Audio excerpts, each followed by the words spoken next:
मॉलिटिक्स का Facebook page India में suspend कर दिया गया है। एक डरपोक सरकार की पहचान होती है कि वो अपने खिलाफ उठने वाले सवालों का जवाब नहीं देती बल्कि उन्हें दबाने की कोशिश करती है। आज भारत में भी यही हो रहा है। देश में जो गिने चुने न्यूज चैनल या पत्रकार हैं जो सरकार की चाटुकारिता करने के बजाय सवाल पूछते हैं, उनके अकाउंट्स ब्लॉक किए जा रहे हैं। लोगों ने आरोप लगाया कि यह काम अश्विनी वैष्णव के ministry of electronic and IT और ministry of information and broadcasting के आदेश पर section 69A of the IT act के तहत सोशल मीडिया प्लेटफॉर्म से कराया जा रहा है। हाल ही में सरकार ने मॉलिटिक्स और नेशनल दस्तक समेत कई फेसबुक पेज को भारत में ब्लॉक कर दिया गया है जो सरकार से सवाल पूछने की हिम्मत रखते हैं।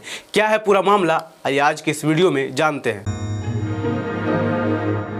जोहार, जय भीम, जय फुले, जय बिरसा, जय साहू, जय पेरियार, जय संविधान। भारत को दुनिया का सबसे बड़ा लोकतंत्र कहा जाता है। संविधान हर नागरिक को अपनी बात रखने, सरकार से सवाल पूछने और असहमति जताने का अधिकार देता है। लेकिन जब social media accounts, YouTube channel, Facebook page और ऑनलाइन पोस्ट अचानक ब्लॉक होने लगे, तब यह सवाल उठना स्वाभाविक है कि क्या देश में अभिव्यक्ति की आज़ादी धीरे धीरे सीमित की जा रही है। हाल के वर्षों में इंटरनेट पर कंटेंट हटाने, अकाउंट सस्पेंड करने और कई चैनलों को ब्लॉक करने की घटनाएं लगातार बढ़ी है। सरकार का कहना होता है कि यह कदम राष्ट्रीय सुरक्षा, कानून व्यवस्था, फेक न्यूज रोकने या सांप्रदायिक तनाव को नियंत्रित करने के लिए उठाए जाते हैं। लेकिन दूसरी ओर कई पत्रकार, सामाजिक कार्यकर्ता, विपक्षी नेता और आम नागरिक यह सवाल उठा रहे हैं कि क्या इन कानूनों का इस्तेमाल आलोचना और असहमति को दबाने के लिए भी किया जा रहा है। लोकतंत्र में सरकार से सवाल पूछना अपराध नहीं होता। अगर कोई पत्रकार किसी मंत्री से जवाब मांगता है, कोई यूट्यूबर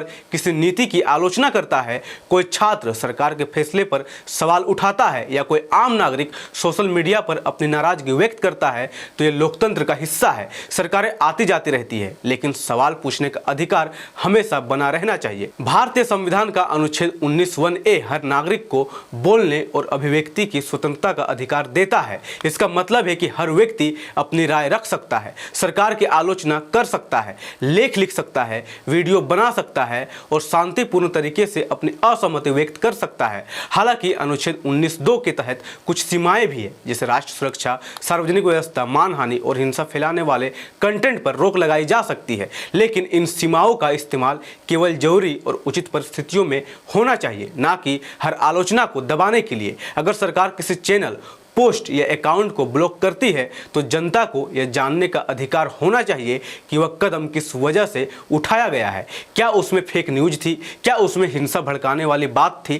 क्या उसने कानून तोड़ा था या सिर्फ सरकार से सवाल पूछे गए थे? लोकतंत्र में पारदर्शिता बहुत जरूरी है। बिना स्पष्ट कारण बताए कंटेंट हटाना लोगों के मन में डर और अविश्वास पैदा करता है। कुछ ऐसा ही हुआ है मॉलिटिक्स, नेशनल दस्तक और 4PM समेत कई अकाउंट्स के साथ। सरकार ने मॉलिटिक्स के फेसबुक पेज को भारत में बैन कर दिया है और इसका कोई ठोस कारण भी नहीं बताया गया है। मॉलिटिक्स का फेसबुक पेज इंडिया में सस्पेंड कर दिया गया है। वही IT एक्ट 79(3)(b) का हवाला देते हुए हमें कोई वजह नहीं दी गई है क्यों डिलीट किया जा रहा, किस कंटेंट पर डिलीट किया जा रहा। नोटिस में सिर्फ इतना लिखा है कि आपको और जानकारी के लिए गवर्नमेंट ऑफ इंडिया से संपर्क करना होगा।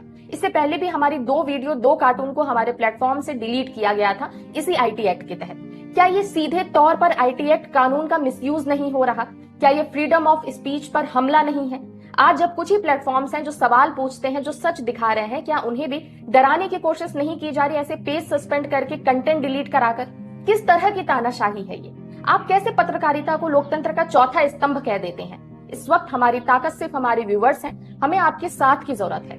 #SupportMolitics का यूज करिए, इस वीडियो को शेयर करिए और हमें सपोर्ट करिए और बता दीजिए कि ना हम आज तक डरे हैं, ना हम आगे इस तरह के तानाशाही रवैये से डरेंगे।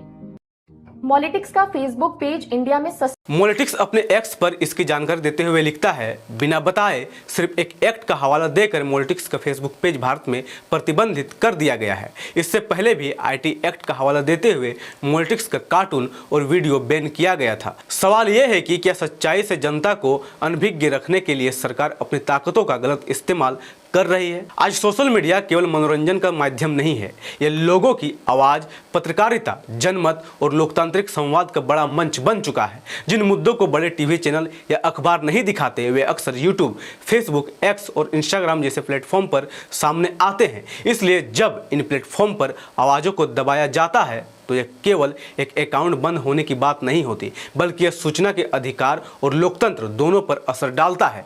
देश के नागरिकों को यह समझना होगा कि अभिव्यक्ति की आज़ादी केवल पत्रकारों या नेताओं का मुद्दा नहीं है, यह हर व्यक्ति का अधिकार है। अगर आज किसी पत्रकार की आवाज़ दबाई जाती है तो कल किसी छात्र, शिक्षक, किसान, मजदूर या आम नागरिक की आवाज़ भी दबाई जा सकती है। इसलिए सवाल केवल यह नहीं है कि किसका अकाउंट ब्लॉक हुआ, बल्कि यह है कि क्या देश में असहमति के लिए जगह बची हुई है। लोकतंत्र की असली ताकत यही होती है कि सरकार आलोचना सुन सके, सवालों का जवाब दे सके और जनता की नाराजगी को समझ सके। आवाज़ों को दबाने से सवाल खत्म नहीं होते, बल्कि बढ़ते हैं। किसी भी मजबूत लोकतंत्र में जवाब देने की संस्कृति होनी चाहिए, डराने और चुप कराने की नहीं। आज जरूरत है कि लोग अपने संवैधानिक अधिकारों को समझें, अनुच्छेद 19 के बारे में जानें और ये महसूस करें कि बोलने की आज़ादी केवल एक अधिकार नहीं, बल्कि लोकतंत्र का आधार है। अगर जनता सवाल पूछना बंद कर दे तो लोकतंत्र केवल चुनाव तक सीमित रह जाएगा, लेकिन अगर लोग जागरूक रहे, अपने अधिकारों के लिए खड़े हो और शांतिपूर्ण तरीके से अपनी आवाज़ उठाते रहे तो लोकतंत्र मजबूत होगा। इस पर अपनी राय नीचे कमेंट करें और वीडियो को ज़्यादा से ज़्यादा शेयर करें। धन्यवाद। जय संविधान, जय लोकतंत्र, जय भीम, जय मूल निवासी। MNT न्यूज नेटवर्क को सब्सक्राइब करें, लाइक और फॉलो करना ना भूलें। साथ ही बेल आइकॉन दबाकर जन जागृति की मुहिम में जुड़े रहें।